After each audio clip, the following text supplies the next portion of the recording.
बच्चों, हम अभी मुग़ल कालीन इतिहास पढ़ रहे हैं और उसमें मैं आपको अकबर के बारे में बता रहा हूँ कि पहले के मैंने अपने लेक्चर्स में बताया कि अकबर कैसे गद्दी पे बैठा और कैसे फिर उसने अपना शासन को सुदृढ़ किया।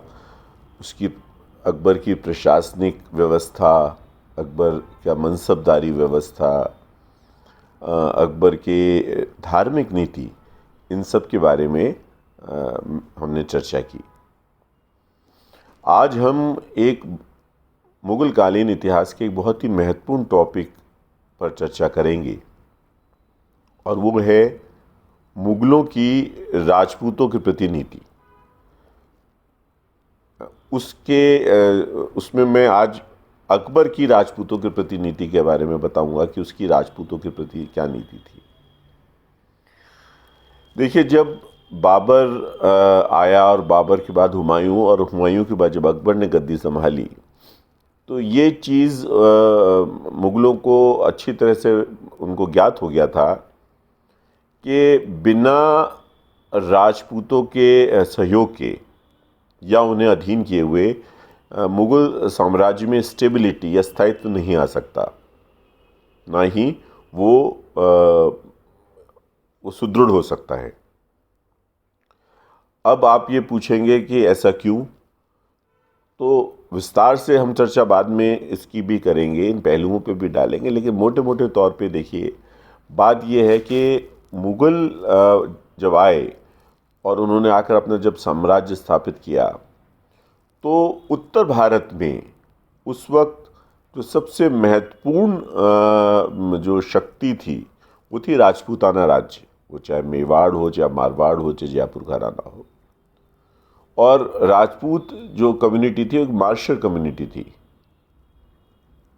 तो मुग़लों ने इस बात को समझ लिया कि या तो हम उनका सहयोग लें या उन्हें हराकर अपने अधीन करें, तभी हमारा साम्राज्य जो है वो सुरक्षित रह सकता है। इसके अलावा कई और कारण थे। एक कारण ये भी था कि गुजरात और दिल्ली, गुजरात जैसा कि आपको पता है कि व्यापार समुद्र के द्वारा होता था, तो वो सुरक्षित तभी होगा, गुजरात के जो राज्य है वो तभी सुरक्षित होगा या उसको वो कंट्रोल कर सकेंगे यदि वो जो उसका जो रास्ता है, यानी आपको पता है कि दिल्ली और गुजरात अगर हम जाते हैं तो बीच पे राजपूताना राज्य आते हैं।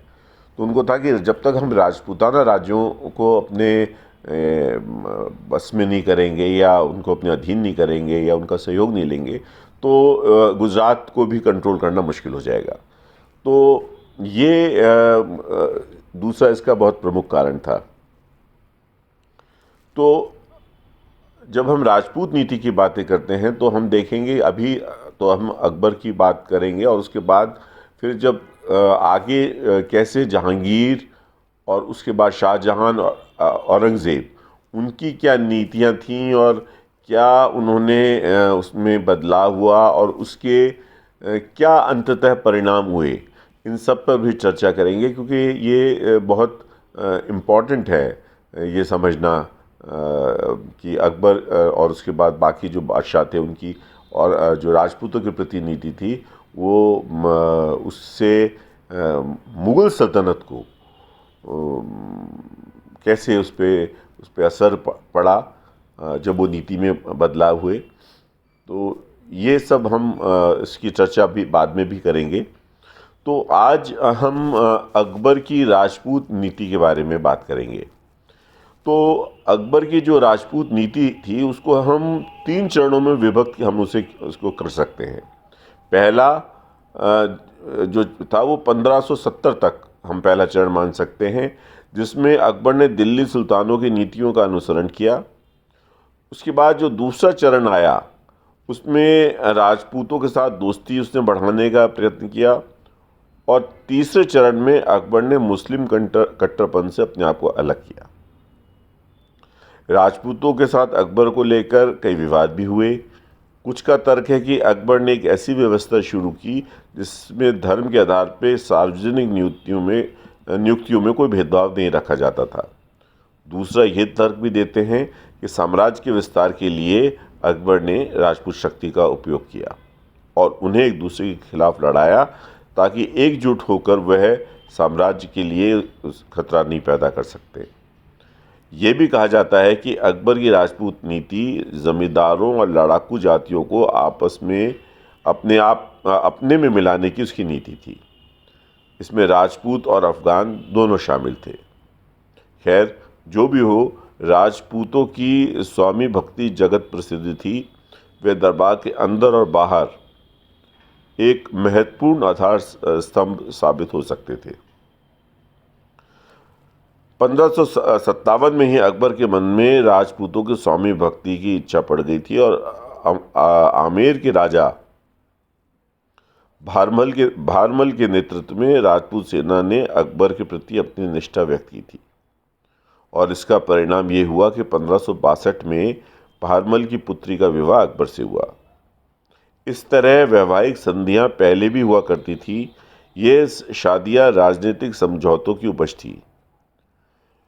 इनमें ना इस्लाम धर्म अपनाने को मजबूर किया जाता था और ना ही हिंदू परंपराओं से नाता तोड़ा जाता था। भारमल ने व्यक्तिगत रूप से सम्राट के समक्ष उपस्थित होकर हुए और उससे राजनीतिक जो गठबंधन था वह मजबूत हुआ। इस प्रकार अकबर का शासनकाल व्यक्तिगत निष्ठाओं का काल रहा। राजपूतों और मुगलों के बीच वैवाहिक संधियों में कोई विशेष शर्त नहीं रखी जाती थी। इन संधियों के पीछे मुगलों और राजपूतों को विद्रोही तत्वों का मुकाबला करने या सैनिक लाभों के लिए उनका उपयोग करने जैसी कोई मंशा नहीं रहती थी। अकबर ने 1562 और 64 के बीच जजिया कर समाप्त कर दिया, फिर तीर्थ कर को भी हटा दिया। इन उदारवादी कदमों के कारण अकबर के प्रति लोगों का विश्वास बढ़ा और वह उदारवादी राजा के रूप में प्रतिष्ठित हुआ।